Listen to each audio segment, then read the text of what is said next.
What's up, my pre-calc people? In this video, we're going to talk about the additive transformation, horizontal translation. So again, an additive translation is what's going to basically add or subtract a constant to your function. That can take your function up or down, which was covered in a previous video over vertical translations. But in this video, we're going to tackle horizontal translations, taking your entire function and moving it left or moving it right.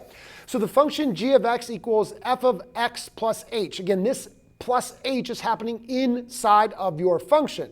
All right, so this type of translation is going to move your function, or it's going to affect your function by moving it negative h. So this is where you got to be a little careful. It's a little bit weird. But if you have a plus h inside of your function, that's actually going to move you left h. That's going to move you to the left h units. If you have a minus h inside of your function, that's going to move you to the right h units, to the right. Kind of opposite, but that's just how it works for translations that are horizontal. Vertical, that's exactly what it's supposed to do. Plus on the outside goes up, minus on the outside goes down. But for horizontal translations, that's opposite of what's happening inside the function. Now, when your function moves left or right by a translation, your y values don't change at all. So whatever your y value is, it's the same after the translation. But your x value is going to have that h value added or subtracted onto it.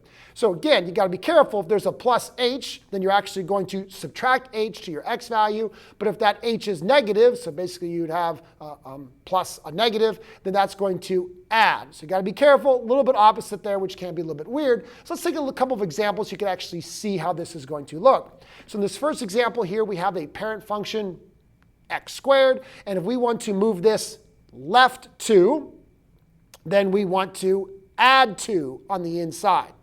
That's going to take us left.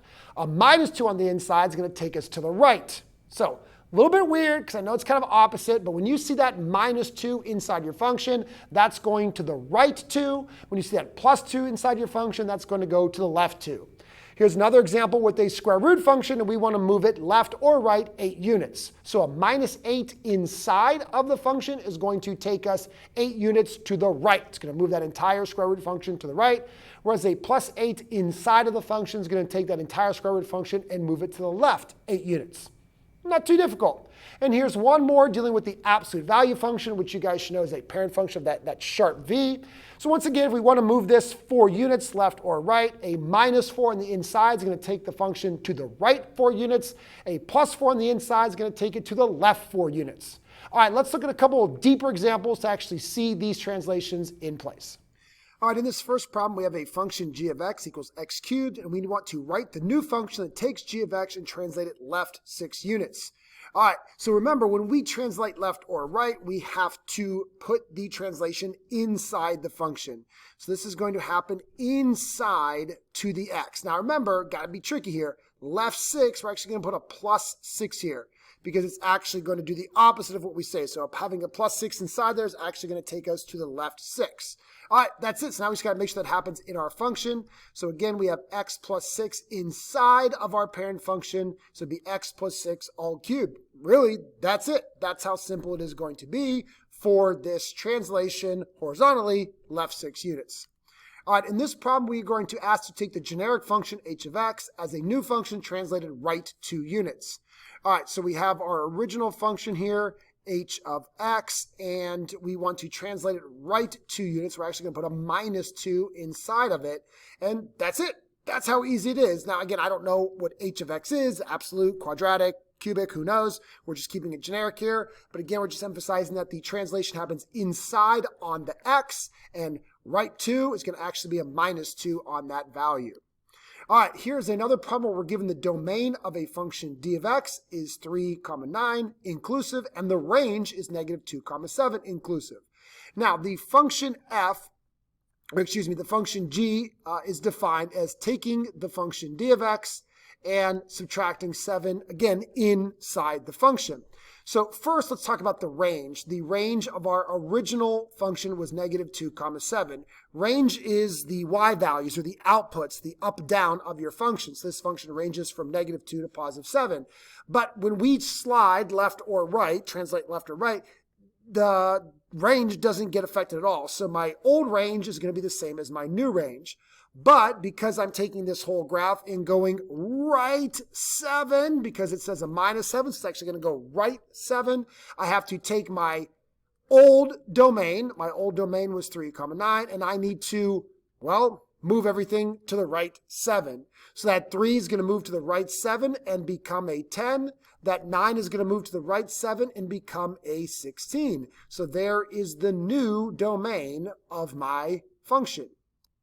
All right, and on this next problem here, we actually have a graph. So we have the current parent function, which is, or consider the parent function, f of x equals the absolute value of x. And we want to write a function for the new function that's graphed below. So we do know that that original parent function for the absolute value of x is this type of graph here. It's this nice kind of like sharp V. And we can clearly see that all we did was we moved it right 4. We moved it to the right 4. So what that's going to look like inside of our function is actually a minus 4. So it's opposite. So if we looked and see that the graph was moved right 4, that's going to put a minus 4 inside of our function. So that means we need to also put an x minus 4 inside of our function. And there is going to be our new function that is graphed in red. All right, now the cool thing we could do is we could actually combine translations up and down with translations left and right. So here's an example of the exact same type of problem. So we have this parent function, the absolute value of x. And now in this graph, we could clearly see that it was moved left 5 and down 2. So let me write that down.